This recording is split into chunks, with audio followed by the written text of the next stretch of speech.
پھر سے اپنی ایکٹیویٹی جاری کر دیتے ہیں، اور پھر سے رات کو نڈھال ہو جاتے ہیں اور پھر سو جاتے ہیں۔ پھر ہمیں وہ سماوی نسمہ جو ہے وہ ہمارے عرضی نسمہ میں پھر انرجی بھر دیتا ہے، اور یوں ہم چلتے رہتے ہیں۔ تو دن میں بھی جب ہم یکسو ہوتے ہیں یا کم سے کم انتشار ہو ہمارے ذہن میں، تو کچھ نہ کچھ بہاؤ ہمیں سماوی نسمے کا ملتا رہتا ہے، یا ہم خود اپنی توجہ کر لیں اس طرف، جیسے ہمیں کہیں چوٹ لگ گئی ہے تو ہم فوراً اپنا ہاتھ وہاں لے کر جاتے ہیں، اسے سہلاتے ہیں۔ تو یہ بھی ایک ریکی کا عمل ہے، کیونکہ ہماری ساری توجہ فوکس ہو جاتی ہے اسی طرف اور ہمارا ہاتھ وہیں ہوتا ہے۔ تو ہمارے جب بھی فوکس ہوتا ہے اور ذہن ادھر ادھر سے ہٹتا ہے، تو سماوی نسمے کا فلو، کاسمک ریز ہمارے اندر آنا شروع ہو جاتی ہیں، اور وہ ہمارے نسمہ کو سیراب کرتے ہوئے ہمارے ہاتھوں سے خارج بھی ہوتی ہے، اور وہ ہاتھ جہاں بھی ہوتا ہے وہ اس مقام پر داخل ہو جاتی ہیں، اور یوں ہم کچھ نہ کچھ بہتری محسوس کرتے ہیں۔ آپ بھی زندگی میں کئی مرتبہ اس کو محسوس کر چکے ہوں گے کہ جب کہ کوئی دوا تو نہیں ہوتی، لیکن کہیں بھی کوئی چوٹ لگ جائے، کوئی کچھ ہو جائے، تو وہاں ہاتھ لگا دینے سے، سہلا دینے سے آرام ضرور ملتا ہے۔ تو یہ وہی آرام ہے جو کہ ریکی ہے۔ یہ آپ ریکی ہی کر رہے ہیں، کیونکہ آپ نے سمجھ لیا کہ بھئی یہ رے ہے اور یہ کی ہے، اور اس کا فلو جب بڑھ جائے تو یہ ریکی ہو گیا۔ اب اسی فلو کو، جو کہ غنودگی میں، نیند میں خود بخود بڑھ جاتا ہے، ہم اس فلو کو پریکٹس کر کے، ایکسرسائز کر کے خود کو اس قابل بناتے ہیں کہ جب چاہیں خود پر یہ کیفیت طاری کر لیں کہ ہم کاسمک ریز کا بہاؤ جاری ہو گیا۔ اب کاسمک ریز کا بہاؤ جب جاری ہو جاتا ہے تو کہاں آئے گا؟ وہ ہماری کی پر آئے گا، رے، اور ہماری کی پر آ جائے گا۔ تو وہ تمام کاسمک ریز ہمارے عرضی نسمہ میں داخل ہوتی ہیں، اسے سیراب کرتی ہیں، اور ہم جب ایز اے معالج اپنا ہاتھ مریض کے کسی بھی چکراس پر رکھ دیتے ہیں اور خود کو ایک میڈیم تصور کرتے ہیں، اور ایکچولی ہم میڈیم ہی ہوتے ہیں، روشنیوں کا بہاؤ تو اوپر سے آ رہا ہے، ہم نے تو صرف یہ پریکٹس کی ہے کہ ہم وہ کیفیت طاری کر لیں کہ ہمیں یقین ہو کہ روشنیوں کا بہاؤ آ رہا ہے، ہم اس کا مشاہدہ کر رہے ہوں کہ وہ روشنیوں کا بہاؤ آ رہا ہے۔ تو وہ روشنیوں کا بہاؤ ہمارے ہاتھوں سے خارج ہو کر مریض میں منتقل ہوتا ہے، اور یوں مریض کو وہ بہاؤ مل جاتا ہے، اور اسی عمل کو ریکی انرجی دینا کہتے ہیں۔ نسمہ سماوی یا نسمہ عرضی۔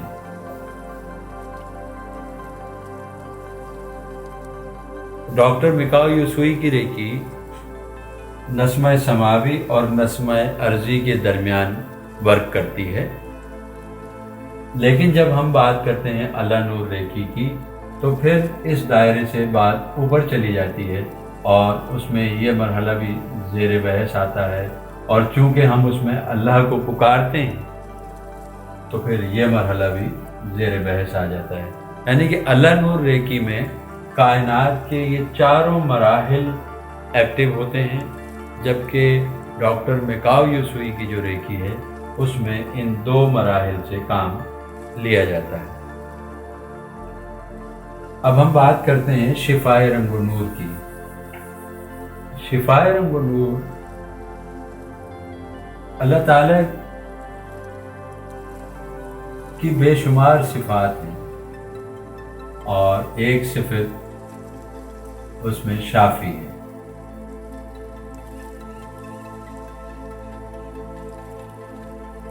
صفات کے ذریعے ہی کائناتی نظام رواں دواں ہے۔ یہ جو کائنات، اتنی وسیع و عریض کائنات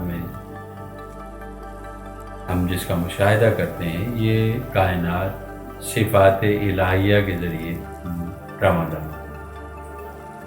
کوئی بھی صفت اگر کام نہ کر رہی ہو، مسلسل ہر صفت ایکٹیو ہے۔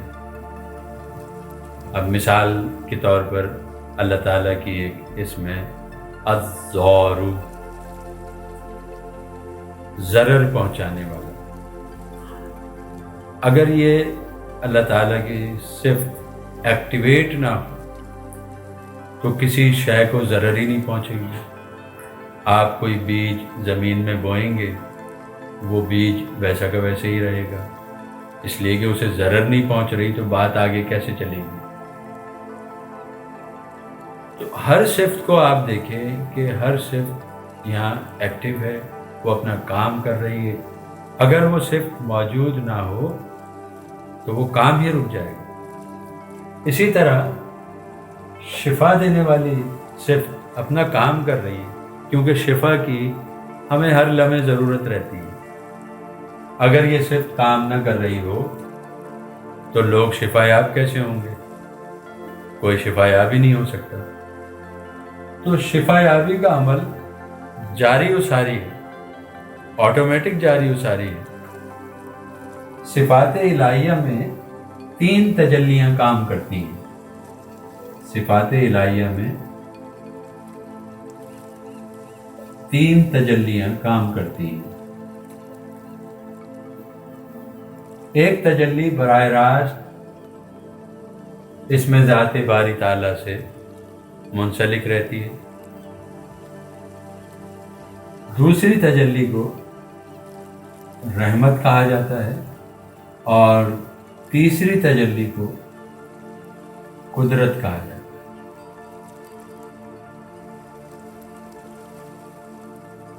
تو یہ جتنے بھی لوگ شفا یاب ہو رہے ہیں، وہ خواہ اللہ کو مان رہے ہیں، اللہ اور اس کے رسول کے یہ بنائے ہوئے سارے نظام کو وہ مانیں یا نہ مانیں، لوگ شفا یاب تو ہو رہے ہیں۔ تو وہ شفا یابی انہیں اس صفت الہی کی وجہ سے حاصل ہو رہی ہے، اور اس کی بھی ایک تجلی جس کا نام قدرت ہے، قدرت کے طور پر یہ سارے کام ہو رہے ہیں، لوگ شفا یاب ہو رہے ہیں۔ قدرت نے ہی یہ موقع فراہم کیا محترم ڈاکٹر میکاؤ یوسوئی کو کہ انہوں نے ریکی دریافت کی اور 2000 سے زائد لوگوں کو یہ علم سکھایا، اور جس کی وجہ سے آج پوری دنیا میں لوگ اس سے ریکی سے فیض یاب ہو رہے ہیں، شفا لے رہے ہیں۔ تو یہ جو شفا یابی کا عمل وقوع پذیر ہو رہا ہے، یہ سارا کا سارا عمل ایک تجلی قدرت کی وجہ سے وقوع پذیر ہو رہا ہے۔ لیکن جب ہم بات کرتے ہیں اللہ نور ریکی کی یا شفائے رنگ و نور کی، تو پھر اس پورشن تک، اس تجلی تک بات محدود نہیں رہتی، چونکہ ہم اللہ کو پکارتے ہیں، اس لیے ہمارا تعلق اس سے اوپر والی تجلی رحمت سے بھی ہوتا ہے اور صفات الہی سے بھی ہوتا ہے۔ تو یوں شفائے رنگ و نور یا اللہ نور ریکی ایک مختلف عمل ہے، اور ڈاکٹر میکاؤ یوسوئی کی ریکی ایک مختلف عمل ہے۔ شفائے رنگ و نور میں ہم آگے ایک ویڈیو میں اس کو مزید تفصیل میں جائیں گے کہ اس میں نور اور رنگ، اس کو ہم کس طرح سے دیکھتے ہیں اس پورے کائناتی نظام میں جو آج ہم نے سمجھا ہے۔ تو اس سے کیا ہوگا کہ ہمیں یہ پوری تھیوری معلوم ہوگی، تو ہم بہتر طور پر اس انرجی سے، جو انرجی موجود ہے، ہمیں کوئی خاص انرجی کریٹ نہیں کرنی، انرجی تو موجود ہے، خود کو انرجی سے منسلک کرنا ہے، بار بار منسلک کرنا ہے، اتنا کہ ہم ایکسپرٹ ہو جائیں کہ جب چاہیں انرجی کے ساتھ منسلک ہو جائیں، اور پھر اس انرجی کو اپنے ارادے کے ساتھ کسی دوسرے میں منتقل کرنے کے لیے بھی پریکٹس کرنی ہے۔ اور یہ سارا کام تھیوری کو سمجھنا اور پریکٹس کرنا، ان دو پر محیط ہے، اور جتنے بھی لوگ کام کر رہے ہیں صرف اسی بنیاد پر کام کر رہے ہیں کہ انہوں نے تھیوری کو سمجھ لیا ہے اور اس کو پریکٹس میں لے آئے ہیں اور شروع کر دیا ہے۔ تو جتنے بھی لوگ دلچسپی رکھتے ہیں شفائے رنگ و نور انرجی سیکھنے میں، یا اللہ نور ریکی سیکھنے میں، یا ڈاکٹر میکاؤ یوسوئی ریکی سیکھنے میں، یا صرف میڈیٹیشن سیکھنے میں، کامنٹس باکس میں لکھیے، ہم مزید ویڈیوز بناتے رہیں گے، اور باقاعدہ اگر کوئی پروفیشنل انداز میں سیکھنا چاہتا ہے، اس کا سرٹیفکیٹ لینا چاہتا ہے، تو وہ بھی کامنٹ کرے اور ہم اسے بھی بتلائیں گے کہ ہمارا جو انسٹیٹیوٹ آف مائنڈ سائنس ہے اس سے وہ کس طرح سے سرٹیفائڈ ہو سکتا ہے۔ جزاک اللہ خیر۔